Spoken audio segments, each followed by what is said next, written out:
Nima, I just came back from listening to an hour or so of Senate Appropriations Committee testimony by Secretary of State Blinken and Secretary of Defense Austin. There is no adjective that comes immediately to mind. Either they and those congressional senators interviewing them or asking them for testimony are stupid, or they're totally corrupt at the hands of the military-industrial complex, which makes the weapons that are so lucrative a business to keep wars going, not only in Ukraine, but in the Southwest Asia, the Middle East, and my God, out there in Pacific against China. Never has it been so flagrant. All of them emphasize all these arms, they'll be replaced, they'll be produced here in the United States. It will give lots of jobs, right? This will be a defense resurgence of our capability, modern weapons, new ones. It'll be the greatest thing. You know, I thought maybe they would mention the acronym that I coined, which you may remember is Mickey Mat. For your viewers, it sort of rhymes with Mickey Mouse, so you can remember it, okay? But it's the Mickey Mat, the Military Industrial Congressional Intelligence Media Academia Think Tank Complex, MICIMATT, Mickey Mat. I mean, it's what Eisenhower warned about in spades, on steroids. Just as a reminder, President Eisenhower, in his last act, really, gave this farewell address. And he said, the most important thing I need to tell you is to beware of the increased power of what he called the military-industrial complex. Now, we know, because we have a copy of his original draft, that he intended to say the military-industrial congressional complex. It's crossed off in the draft. We never knew who crossed it off until we talked with Susan Eisenhower, his granddaughter, who's a wonderful person. And she said, yeah, I crossed that out himself. And when asked why, he said, well, I still wanted to get a couple of bills through Congress. So he didn't want to alienate Congress. In any case, what Eisenhower said is, look, my experience is such that as an Army general and as President of your United States, the biggest, the most powerful foe you face is the increased power of this military-industrial complex, what I call the Mickey Mat. And he said, now there's a way that you can, there's an antidote to that. There's a way that you can meet and overcome that. And that is having a well-informed citizenry. And that's where the Mickey Mat comes in. The M in Mickey Mat, and the middle M, which I always pronounce media, as if in all capital letters, well, that has prevented us, all Americans, including these senators, from knowing what's going on and being able to face into the military-industrial complex. So if I were a pessimist, I would say the game is lost. We have no well-informed citizenry. We don't even have well-informed senators, no surprise, okay? They're interested in getting reelected or getting cushy jobs when they leave. They're interested in the money that comes from the Mickey Mat, okay? That's really key, and never has it come through so clearly as in the testimony, not only of the chair and the vice chair of the Senate Appropriations Committee, but in the testimony of Secretary of State Blinken, Secretary of Defense Austin, saying the military-industrial complex is going to really profit from this. More jobs, more. Right? It's going to be the stuff we had in stock that we gave to the Ukrainians all been used up, but we're going to build new ones, and that'll be indigenous people. It's going to be great for everybody, except who? Except the simple people, the people who are forsaken and forgotten, the people who are living in poverty, which is close to a third of American people now. It's scandalous what has happened, and it's corrupt in and of itself. You know, one has to, well, to be, well, to give people the benefit of the doubt, you could say that these old ladies that started out this hearing, I mean, they're old ladies. They're almost as old as I am, for God's sake. Okay. Yeah. If they believe what they said, they're stupid. If they don't believe what they said, they are totally corrupt. And again, a lot of people killed. So this is what I'm coming from right now.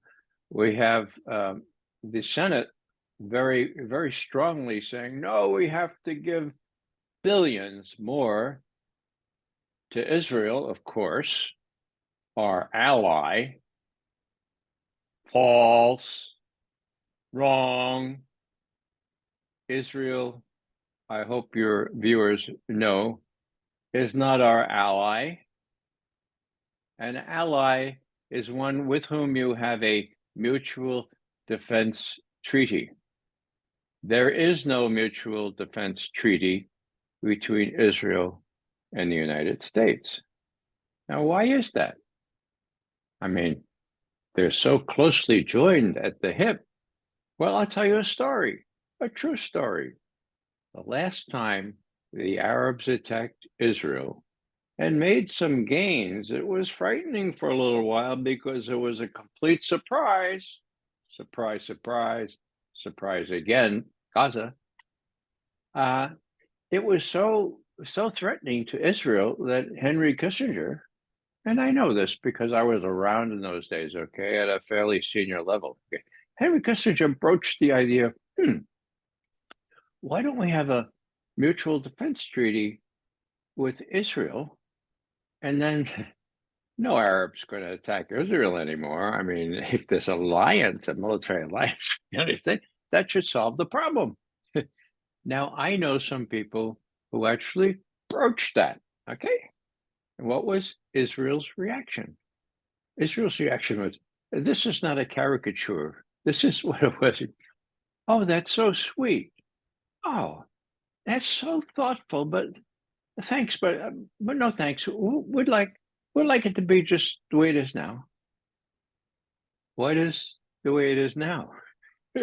Well, a mutual defense agreement or alliance requires each party to inform the other party if they're going to start a war, if they're going to launch out so a war might be started. It's sort of a matter of honesty and respect. If you have a mutual alliance, a defense alliance, that's what you do.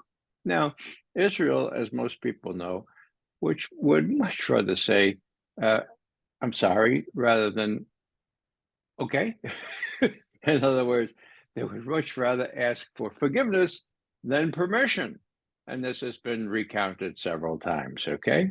As a matter of fact, when we were saying in 1967, during the middle of that war, we were saying, do not go up on the Golan Heights. You've done what you wanted to do. You've seized Egyptian and Syrian territory already. Now, don't go up on the Golan Heights of Syria. Now, they didn't want to have to ask permission to do precisely that. So what did they do? They tried to sink a U.S. intelligence collecting ship called the USS Liberty off the coast of Sinai and kill all 300 crew people. That is very clear. That's what their intention was. until one of those brave sailors got a SOS out, and the Sixth Fleet rose to the occasion, sending fighter bombers to do battle with those who were attacking this ship, USS Liberty. And this is very telling, were called back by President Lyndon Johnson himself on the grounds that he didn't want to embarrass his close ally, Israel. Oh, now most Americans don't know that.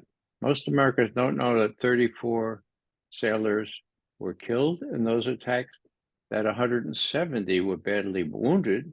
It's been covered up.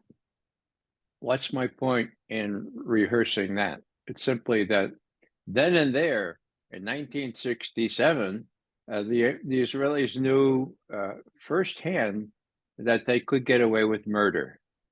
They could get away with murdering 34 U.S. sailors on active duty in the United States. The U.S. Navy and the U.S. Congress would cover it up. That's why nobody knows about that. Okay, so did they want to ask permission? May we go up on the Golan Heights and seize those from Syria as well? No. So they just went ahead and they said, oops, sorry, we did that.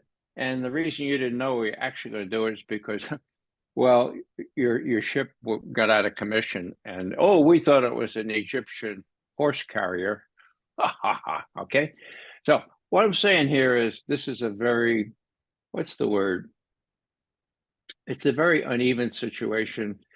Israel has always had disproportionate leverage with our government, with our Senate, and just to watch what was going on today was tantamount to being pessimistic, except, what I would say, except.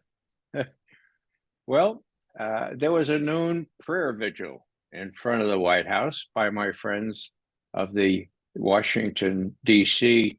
Dorothy Day Catholic Worker. Do I think that was effective? I happen to think prayer can be effective. Even more obvious was the dissent within the Senate hearing itself. I'm not sure, Nima, you were tuned in, but it was quite amazing. Code Pink had several iterations of ceasefire now, no more walls, freedom, and so forth. Well, poor, and I say that, poor Ray, Secretary Blinken, yeah. just after that, when you're describing this, let us know the last piece you wrote on your website. You were talking about Pope Francis, and you said Pope Francis was calling for a ceasefire in Gaza. That's not enough. And then expand your discussion, your explanation to the Pope Francis case. Sure. Well, these times are very, very crucial times, and they call for whatever moral leadership still exists in this world. One would think that religious authorities, particularly my tradition, which is a Judeo-Christian tradition, actually it's Abrahamic, it includes Islam, okay? You'd think that leaders would speak out in the face of this new Holocaust, in the face of this new genocide. Genocide is a legal term, and I use it advisedly. Now, it occurred to me when I was talking to another group earlier on this week that what is happening here in Gaza is a second genocide in my experience. Now, there have been others. The Armenians took it on the chin from the Turks, but I'm thinking of the war during which I was alive. I was born 1 week before World War II, and we know about the genocide that Hitler had in mind and that he largely achieved. Well, what happened? There were people in Germany who objected to what was happening to the Jews. Far too few people, okay?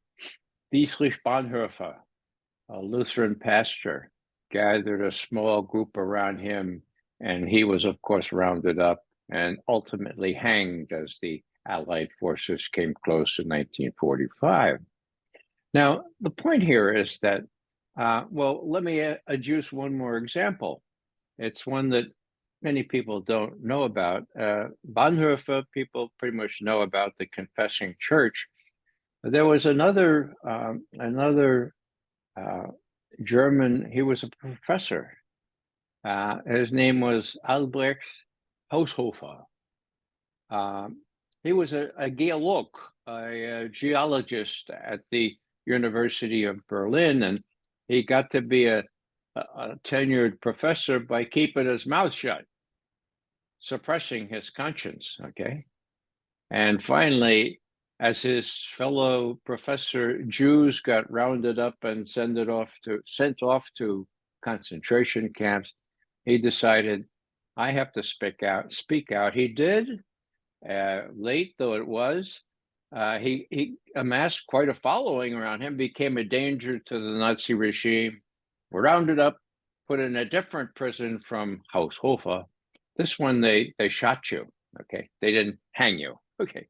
So as the Allies came close, they said, all right, Haushofer, we're gonna shoot you, but before, we're very methodical Germans. We obey all the intricacies of procedure. Well, you have to sign this confession. And Haushofer says, what?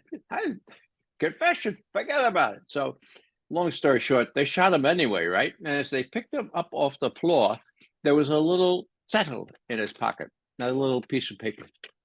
And what did it say? It said, Schuld, the German word for guilt, okay? It was Haushofer's confession written as a sonnet. And now it's brief. Let me recite it for you and then translate it. Schuld. Doch bin ich schuldig, aber anders als ihr denkt. Ich musste früher meine Pflicht erkennen. Ich musste schärfer Unheil nennen. Mein Urteil habe ich so lang gelenkt. Ich habe gewarnt, aber nicht genug und klar. Und heute weiß ich, was ich schuldig war. Okay, Schuld, guilt. Doch, yeah, you're right. I was guilty, but it's not the way you think. Okay, ich musste früher meine Pflicht. I should have früher, earlier, recognized my duty. Ich musste schärfer, more sharply called Unheil nennen. Unheil is evil. Should have more sharply called evil. Mein Urteil habe ich zu lang gelenkt. I put off my conscience and my verdict far too long. Finally, he says, ich habe gewarnt. I did warn, aber nicht genug. Now, genug means enough, okay? Nicht genug und klar. Klar is klar, clear, claro. There's no comparative or superlative in German. In German, klar is klar. Ich habe gewarnt, aber nicht genug und klar. Und heute weiß ich, was ich schuldig war. And today I recognize what I was guilty of. Now, these men were not alone.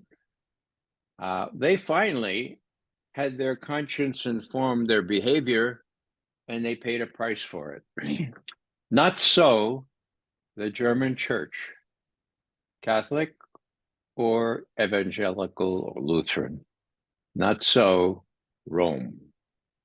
Now, it was such a scandal to devout monks like Dominicans in a monastery in Marburg as to how the church had behaved or misbehaved during World War II, that they asked Albert Camus, the French philosopher, people know who Camus is, to come and tell them what he thought of the church's behavior during World War II.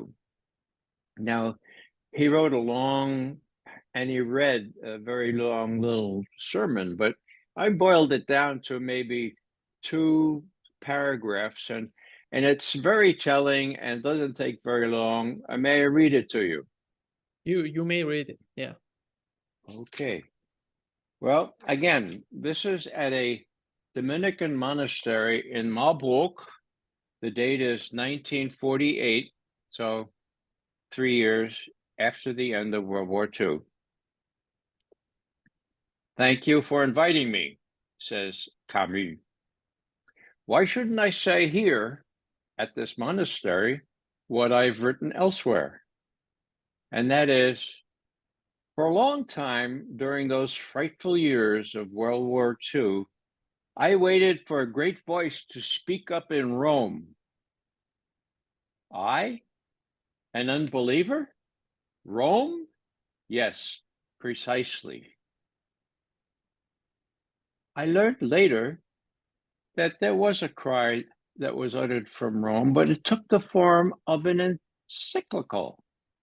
And so I later asked, what is an encyclical? And I was told it was very authoritative, but it was not pronounced, it was not known. Whose fault was that, says Camus. And here finally are the last 2 utterances. Camus.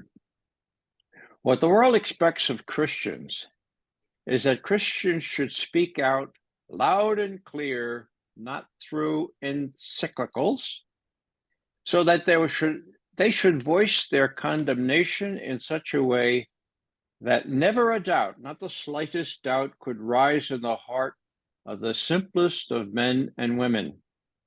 That they should get away from abstraction and confront the blood-stained face history has taken on today. Again, the blood-stained face that history has taken on today. We need men resolved to speak out clearly and to pay up personally. Last few sentences. What I know, which sometimes creates a deep longing in me, is that if Christians made up their minds to it, millions of voices, millions, I say, throughout the world would be added to the appeal of a handful of isolated individuals like us who, without any sort of outside affiliation, today intercede almost everywhere ceaselessly for children and men and women. End quote. Now, obviously, what I'm getting at is, where is the voice from Rome? At the end of the Angelus prayer on Sunday, that's a minor prayer that's recited at noontime for those of you Catholics who know about the Angelus. The Pope saw fit to repeat the words of a Franciscan friar in the Holy Land saying, oh, ceasefire would be a good idea. Yes, how about a ceasefire? A ceasefire. That's not enough. That's not enough, Pope Francis. And so people who profess to be Christians, and I dare say that most of those senators there at the Armed Services Committee hearing that I just listened to profess to be Christians. They are awaiting a word from Rome or for any religious authority that has a claim to moral authority. They're few and far between these days, but the example of history is being repeated. They are silent, and their silence is criminal. There's one little part of the last book in the Christian scriptures, which talks about what God will do to those who are lukewarm. And the word used is vomit. Vomit out of my mouth if you are neither hot nor cold, if you know what injustice is, if you know what genocide is and you don't speak up, I will vomit you out of my mouth. Strong words right there in the last book of the Christian scriptures. There's lots else in the Hebrew scriptures, and I dare say in the Quran as well. People of faith need to come to the fore and say, can we not at least condemn genocide? And that is what friends of mine from Code Pink and others were shouting out and interrupting the Secretary of State, very powerfully saying, why not a ceasefire now? And all he will say is, well, we might have a pause, a humanitarian pause, but no ceasefire until Hamas is finished. What does that mean? That means no ceasefire until the genocide is completed in Gaza. Now, if I sound a little angry about this, it's because I am. Let me add one little thing here, Nima. When the attack on Iraq happened 20 years ago, and I had recently left the Central Intelligence Agency as an analyst, and I saw my former colleagues cooperating in corrupting the evidence to justify the attack on Iraq. You know, this business about weapons of mass destruction being there, this business about Saddam Hussein being tied in some way to 9/11, very clever, very deceptive. I got really angry. I could hardly contain myself. I mean, that's what intelligence officers don't do, help something as corrupt as that. So I remember something that I learned way back at Fordham University. We studied Thomas Aquinas and the Summa Theologica, okay? And in question 158, if memory serves, he talks about the virtue of anger. You ready for this? So what Thomas is saying, hey, wait a second. Anger can be a virtue. The background is he was writing about virtue. Now, Thomas was not good at everything. He was really off the wall on women, on how the how the world was ordered, but he was really good on virtue. He learned a lot from Aristotle and others. Okay, so he said, look, virtue is in the middle. Okay, courage, for example. Courage is just enough what you need. Foolhardiness, no good. Timidity, just as bad. So I'm writing about virtue. Courage, by the way, is the foundation of all virtue.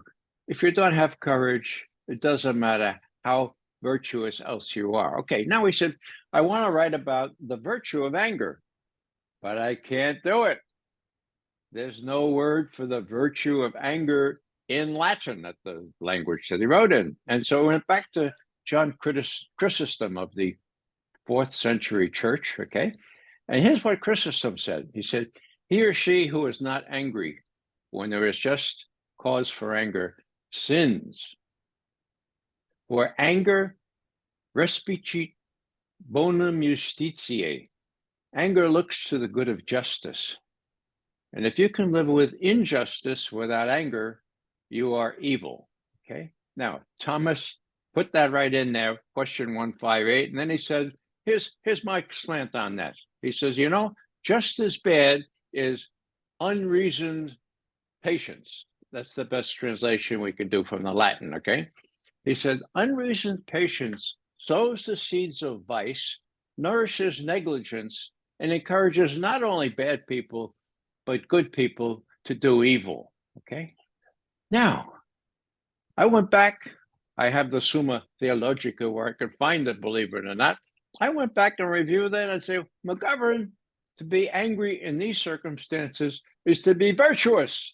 To be otherwise than angry is to exert unreasonable patience, which sows the seeds of vice, nourishes negligence, and encourages not only bad people, but good people.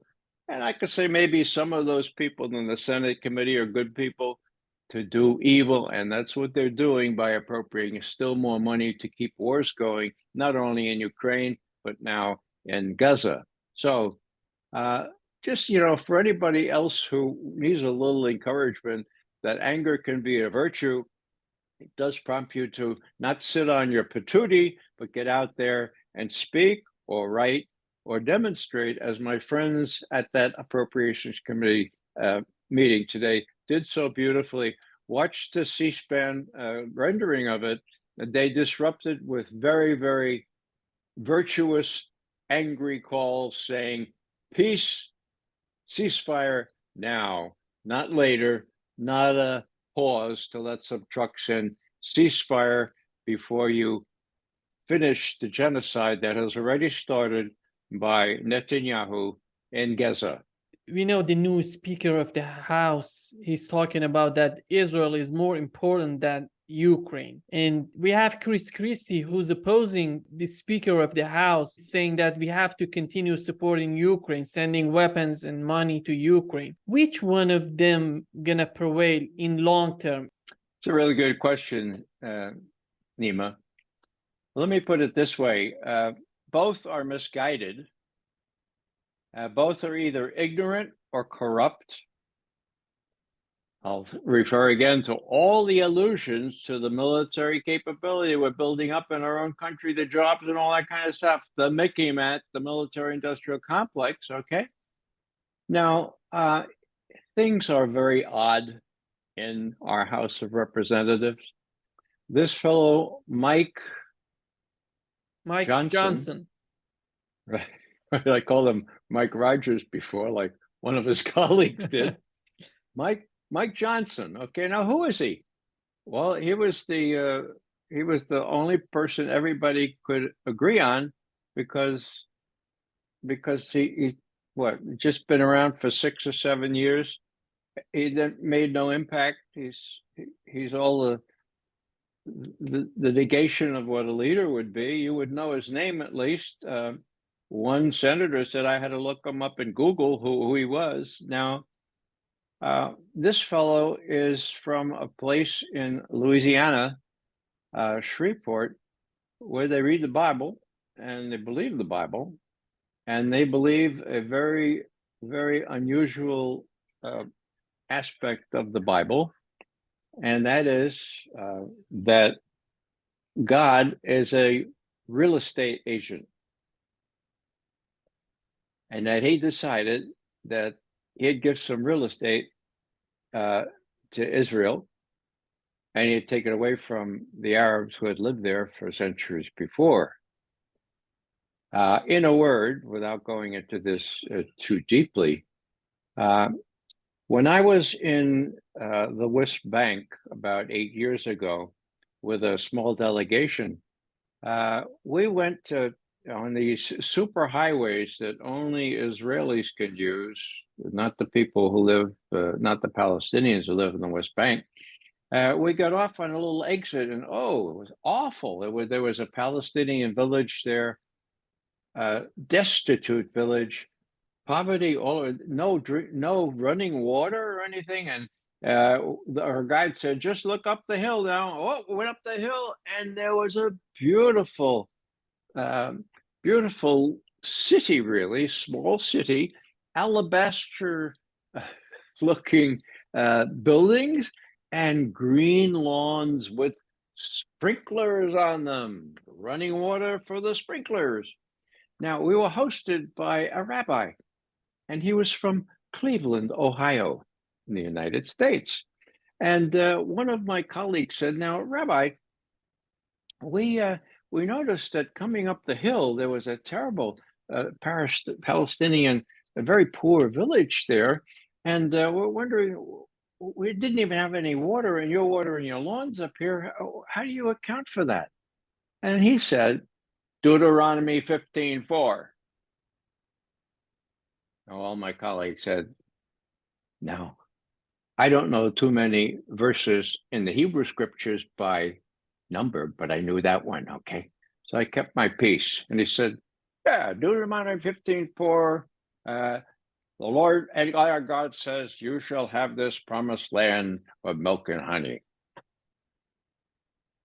Raised my hand. I said, Rabbi, would you please read the rest of Deuteronomy 15:4? What do you mean, read the rest of it? You only read the first half. Oh, okay. You shall have this land so that there shall be no poor among you. What about those poor down the bottom of the hill there, Rabbi? This sounds like a deal. In other words, oh, you could call it a covenant. I mean, okay, you could have this land so that there will be no, that's the quid pro quo. How can you understand? Well, it did. It didn't go well after that. Okay, we left early. And we visited the Palestinian village down there, and we saw what kind of poverty they lived in. So, what I'm saying here in a long-winded way is that Mike Johnson believes that stuff. He believes the first half of Deuteronomy 15:4 because he's never learned the second half. And if you look at the Hebrew scriptures, the Christian scriptures, and Islam, the Quran, you'll see that there's one thing, and this is important. There's one thing that Yahweh, okay, Jesus of Nazareth, and the prophet care about. One thing. You know what it is. It's that we do justice. Okay? I don't care about all this other stuff. Jesus never told anybody to build a church, for God's sake. All right. So what I'm saying here is that this common Abrahamic tradition has one focus, one chief focus, and that is that we do justice. Now, I've learned, I have a certificate in theology. I know that the pre-Aramaic word for justice denoted, guess what? Not connoted, but denoted the meaning of tzedkah was show mercy to the poor. That's what justice meant pre-Aramaic, pre-Jesus, okay? Jesus, of course, said the same thing, show mercy to the poor. Now, the United States, it sounds really good. This blind lady with the scales so she can't look in either direction, right? So she's blindfolded, so she can't show partiality. Well, the Abrahamic, that is, the Hebrew, Christian, Islam vision of justice is biased and prejudiced to the core in favor of the poor. That's just the way it is, okay? And people don't know that because they're all just everybody has to be treated the same.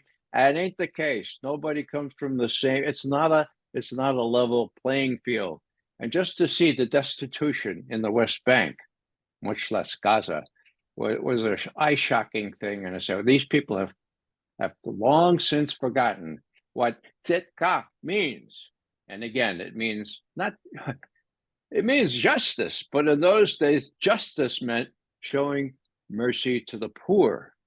Now, people ask me about, well, you're a Catholic, Ray? Yeah, I'm a Catholic. Nobody's going to throw me out of the Catholic Church. I'm a national liberation, I'm a Theologia de Liberación, liberation theology Catholic, okay? A Pope John the 23rd Catholic. And my theology could be summed up in accordance with my reading of these scriptures in these words. It all depends on who you think God is and how God feels when little people are pushed around, period, end quote. There was an urgent video message by the Israeli Defense Forces. They were talking about Hamas could be in schools, could be in hospitals, could be in buildings. We want to bomb them. They were asking the civilians to move to the south. Yesterday, there was a verified document from Israeli Ministry of Intelligence came out, which this document was verified by WikiLeaks. The date of this document is October 13th, that suggests forced displacement of Gaza civilians to Egypt. It seems that the plan was to send these people to the south and then send them to Egypt. They were talking about establishment of 10 cities in Sinai. And after that, they won't let them get back to Gaza. How do you see this? Well, it is true. It's verified, that document. Even the Israeli government says, "Oh yeah, well, that's that," but we haven't. We're going to do the war first. So well, so there's no doubt that it's authentic. It's about ethnic cleansing. It's about genocide. Oh my God, it's openly about pushing a whole people, at last count, 2.3 million Gazans down out of that country into Egypt so Israel could reoccupy, or they already occupy, Gaza and have all those nice little beaches for the more well-to-do there in Israel, and have have no threat from Hamas or anyone else. So it's authentic, but what does it say to us? Now, who had this idea? Well, not only the Israelis, but do you remember when Antony Blinken, the Secretary of State that I just referred to, testifying before Congress today? Remember when he talked with al-Sisi, the Egyptian president? Al-Sisi was really angry. Now, did Blinken say to al-Sisi, "Hey, here's the plan. Here's the plan. It's going to work great. We'll tell all the Gazans in the north part of Gaza to go south, and then we'll open Rafah, and we'll open that, and we'll just get them out, and we'll pay for. We got lots of money. We'll pay for all the tents. So we'll put them in the Sinai, and they'll all be happy, and there'll be no Hamas. We'll clean them out, and what do you think?" Oh my God, Blinken doesn't have a brain in his head. I mean, someone wrote once, picking up things that don't apply to much else, but one of my colleagues referred to him as not only being born with a golden spoon in his mouth, but apparently throughout his life and career, he has had a platinum tureen up his anal sphincter. The guy is from hunger. He has no relation. Right? Well, anyhow, so did Tony Blinken go to al-Sisi and say, "Here's the plan. I worked it out with some of the Israelis. They're good with it. So all you need to is give us some of the cyanide. The cyanide's for birds anyway. So how's that going?" Do you suppose maybe al-Sisi was a little angry at that? Well, I think that's a good guess. Now, Blinken next went to see the Saudi leaders. And what happened there?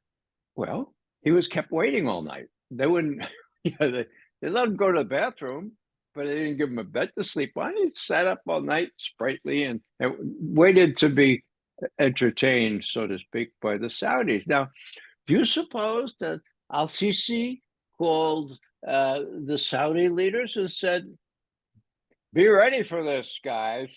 Here's what Blinken's going to suggest to you. My God, be ready." Do you think that may be why they kept him waiting all night? Well, I don't know. I can't prove that, but he certainly got a very, very negative response there. He gets home, and our president, who is really not all that with it, and believes that Tony Blinken has really done a great tour in the Middle East, and that, as was repeated today at the Senate Appropriations Committee hearing by Lloyd Austin, the president has shown we have to lead the world. We are the leaders of the world. We are he didn't say this, indispensable, but that's the whole idea. We're indispensable. That's crazy. That's not only wrong, it's really noxious. So what I'm saying here is that a long way of saying, yeah, those were real plans. But the naivete that even though indispensable or exceptional country in the world, that we couldn't sell that idea to the Arabs or Iran or Turkey. I mean, hello, if anyone, I mean, I could have told Tony Blinken that before I ever got on the plane. So that's called genocide. That's called collective punishment. It's called removing a whole ethnic group. Now, people really get upset about the Holocaust, the one that took place while I was a young child and boy, okay? That most people think 6 million Jews. Some say 5, some question that. Okay, let's say 6 million Jews. Okay, 2 million Gazans. Oh, do you have to have 6 million to have a genocide, or can it be just 2 million? Well, the law is very clear. Just 2 million is plenty. You know, even a part of an ethnic group, if it's subjected to the kinds of things that are happening right now as we speak in Gaza, that's genocide by definition. My hope is that the rest of the world, and I'm talking about Turkey, talking about Iran, I'm talking about the Arab states, I'm talking about China and Russia, that they will face into this situation without having to go to war, that they will search for non-kinetic solutions to this problem and realize that they have plenty of power. They have gas and they have oil up the kazoo, as we say in the Bronx, okay? They have all kinds of possibilities to disrupt Western life in a way that it's very seldom been disrupted before. Now, I will refer back to the 1970s. We all know what happened after Israel finally fought off the Arabs in that 6-day war, I guess Yom Kippur War. Now, I mentioned that Henry Kissinger said, let's have a mutual defense treaty because then no Arabs are going to attack you. And the Israelis said, well, thanks, but no thanks. Why did they say that? Well, they said that because you need a mutual agreement not to start another war without a preparation. Now, what else about that? Well, that was the kind of time when people realized how volatile the Middle East can become and what a weapon gas can be, and how important it was to rein in Israel, lest it do the kinds of things that it's doing precisely right now. Why? Well, because there happens to be a whole lot of oil in that region, okay? And people who own the oil, it used to be the British owned most of that oil, or the French, or the U.S., but now the Iranians own that oil, the Turks to a lesser degree. The people are there that have the power to do this in a way that does not erupt into a wider war. And I hope that is the method that they choose, because otherwise they're going to be rising to the bait. In other words, look at these so-called Iranian-supported terrorists in Syria and in Iraq. Let's take Syria first. What are they doing? Well, there are U.S. forces in Syria. Oh, wait a second. What are they doing? Well, they're just there because, I guess President Trump said, he said they're there to steal the oil. Oh, okay. So they're there. Huh? Trump said that? Yeah, Trump said that we're stealing up in the north. There's got the oil there. We're there to steal the oil. How many are there? Oh, about 1,000. Is that enough to steal the oil? Oh, yeah, that's enough. Where else? Oh, they're down in Tanf, El Tanf, near the Jordanian border. They're training moderate terrorists down there. Okay, so I'm not trying to make fun of this. They're there. Okay, so they're targets. They're targets of whom? They're targets of people who don't want them there. Okay, are they supported by Iran? I suppose, but Iran's not saying go attack here, go attack there. They don't need instructions like that. They have ample, in their view, justification for striking out at the people who are wreaking havoc on many of their Arab neighbors. How about Iraq? Well, we know what we did in Iraq, right? 20 years ago, a war of aggression.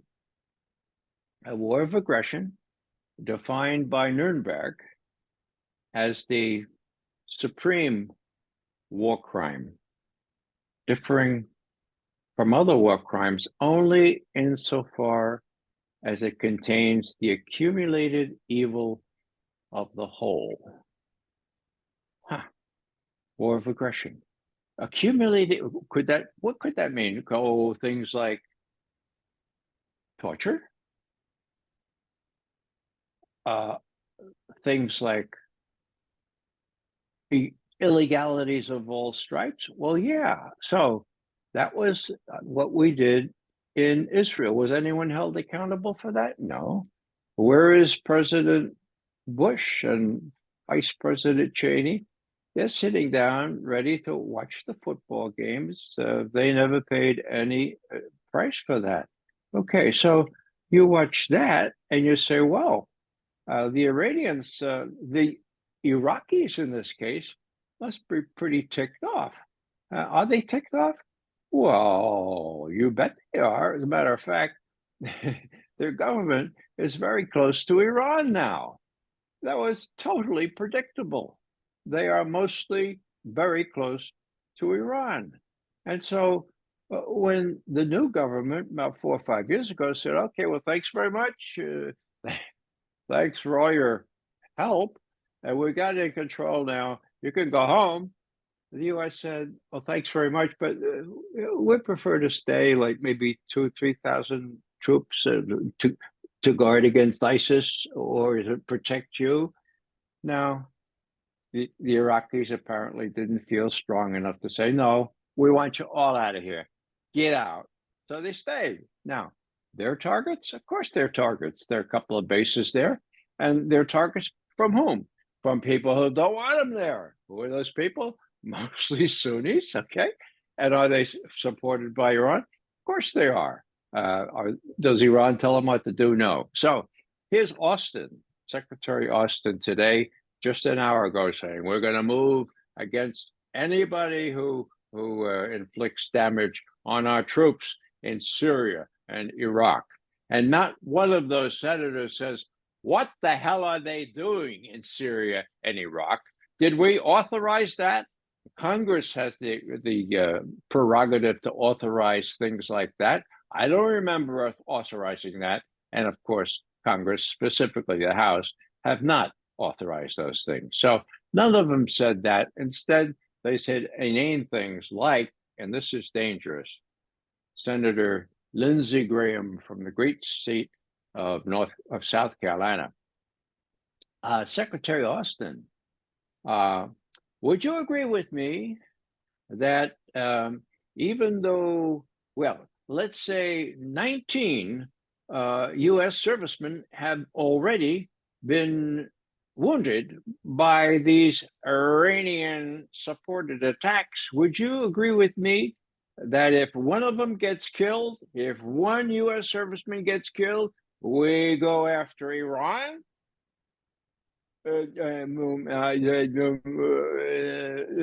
That's a question should have been directed to Blinken. Mr. Blinken, Austin Sewell, the president, said that we're the leader of the world, and so Senator Graham says, well, I think you agree with me, and just mark my words, if just one U.S. soldier gets killed in either Iraq or Syria, I'm going to press very hard for going after the Iranians. Now, you know what that's all about, but it's crazy. And there isn't anybody to rein somebody like Senator Graham in, even though, even despite his record of being completely irresponsible, no one has the guts to say anything that would be interpreted as anything less than 110%, 100% support for what people are called Israel, our ally, Israel. Ray, there is an article in New York Times suggesting for creating new countries in the Middle East. The Saudis, Iraqis, and Jordanians would especially like it. New York Times says that. from 5 countries, the US could make 12. It's unbelievable when you look at the map. I hadn't been aware of that, but it does sound otherworldly. The Times, of course, is run by Zionist people who think that Israel should prevail in all manner of things, and so it's no surprise to me that they would come up with strange things like that. There are also maps that would divide Russia, or there are maps that would divide Iraq. You have Zionists devising these maps, particularly with respect to Iraq. We know how that happened. We know that Israel's role was very, very significant in encouraging George Bush and Dick Cheney to do what they did in Iraq. So, just a thought struck me here, going back to the senators who were asking for testimony from Blinken and Austin today. Things were so bad after the 73 war when people were saying, and yeah, I can document this, when Henry Kissinger said, okay, never again, how about a defense treaty with us, and they won't even touch you again. And people were saying, well, the Israelis would prefer to have, they don't want to ask for permission, and they like it just the way it is now. Somebody else said, oh, how about this? How about making Israel the 51st state of the Union? And I said, no, that would never work. Why wouldn't that work? Because then in the Senate, they would only have 2 votes. The joke, of course, for those of you who are not familiar with the Senate, is that by current estimates, the Israelis have probably about 45 votes in the U.S. Senate, rather than just the 2 they had were they to be admitted as a state part of the United States of America. So it was that bad then. It's even worse now because you have openly proclaimed Zionists. I'm not talking about Jews. I'm talking about Zionism here. President Biden, I'm very proud to be the chief Zionist. His words. Blinken, he goes to Israel after the Hamas attacks. And he said, I'm here to help. I'm here to give you all the support you want. And besides, I'm a Jew. Now, everyone knows that he's a Jew. Was it appropriate for him to say that, and besides, I'm a Jew? Well, in normal discourse, no, that would be totally inappropriate. He's supposed to be unbiased in this whole damn thing, right? Okay. So he thought it was appropriate. And in a very weird way, it applies, doesn't it? It applies for this very unbalanced, this very non-justice approach to the people of Palestine who have suffered now for about 75 years. Nima, if I could just go back to when I was a boy again, right after the war was over, 3 years after the war was over, I was 9 years old, right? And there was great rejoicing in the Bronx, part of New York City where I live, right? Israel had its own country.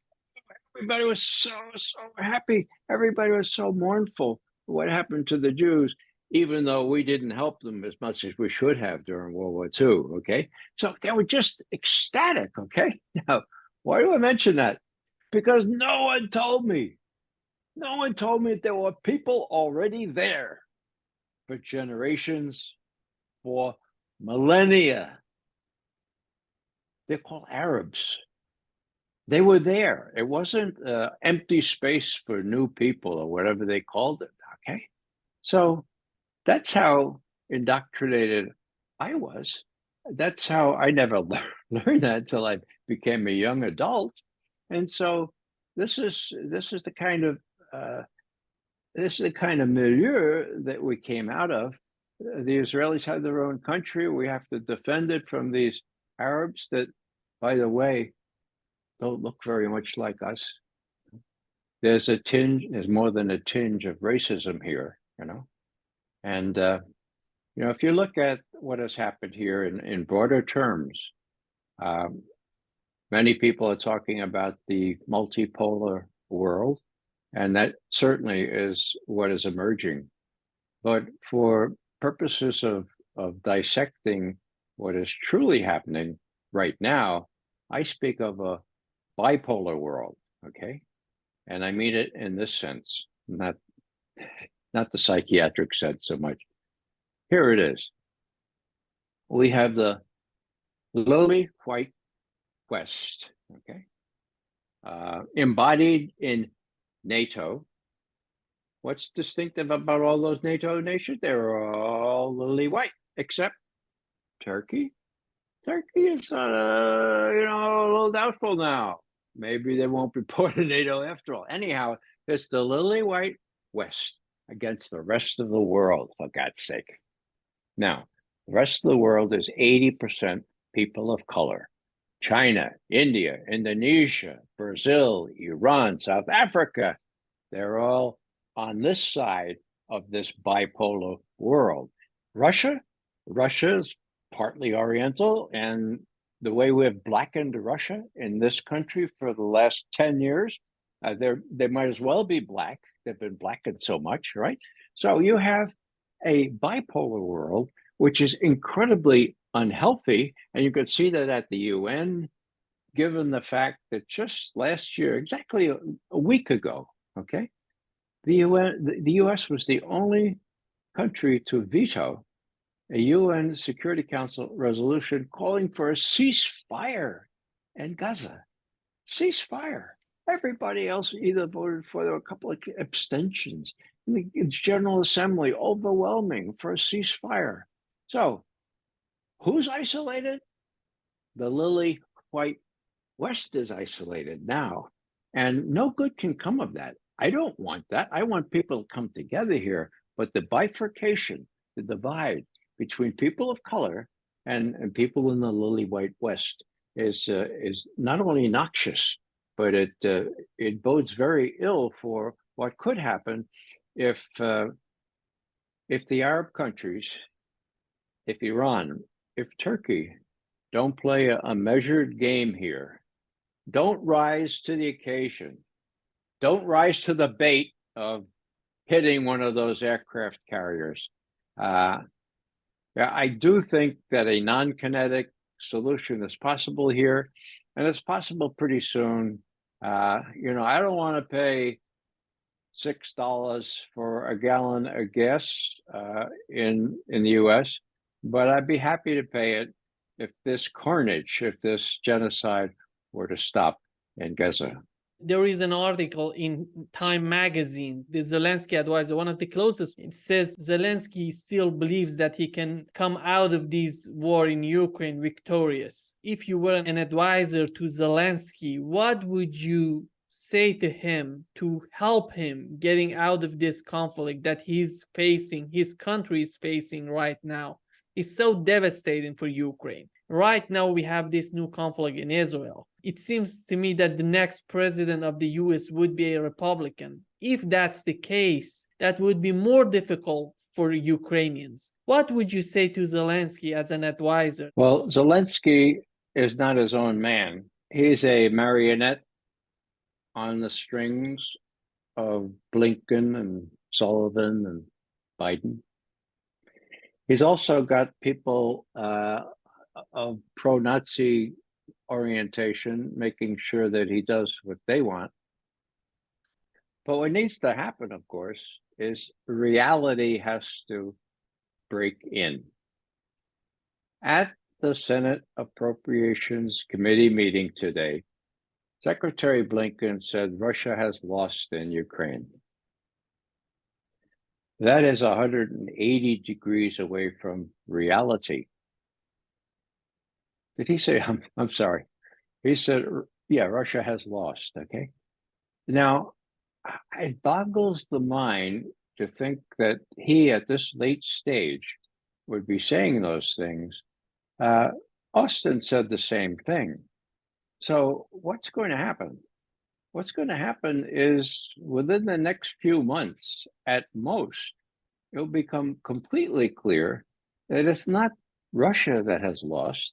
It's been Zelensky, been used as a pawn for the United States and NATO to weaken Russia.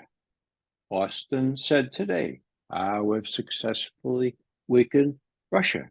Now, to the degree they believe this stuff, they're really stupid. I don't think they believe it. So what are they trying to do? They're trying to hang on. They're trying to hang on for several more months, okay, for a year if they can, because they don't want to lose a war. Because if they lose a war, they'll lose the election. And if they lose the election, they can end up in prison. Do I exaggerate? No. Look, the judges, the judiciary has the goods on not only Hunter Biden, but his daddy, bribery, all kinds of other influence peddling. Whether they go ahead and impeach him or not doesn't really matter. That's there. Blinken. What about Blinken? Well, aside from his sheer stupidity in conducting foreign relations, he is clearly, under court testimony, guilty of the crime of interfering with the 2020 election. What did he do? Well, when Hunter Biden's laptop came to light and the very incriminating material on it was shown, to not only showing the scurrilous activity that Hunter was in, but also the dealings with Chinese and Ukrainians, other people for the money. Okay, what happened? It was only 4 weeks before the election. Okay, we're talking 2020 now, October. Okay, so what happened? Well, Tony Blinken said, I know what we'll do. I'll call my friends in the CIA.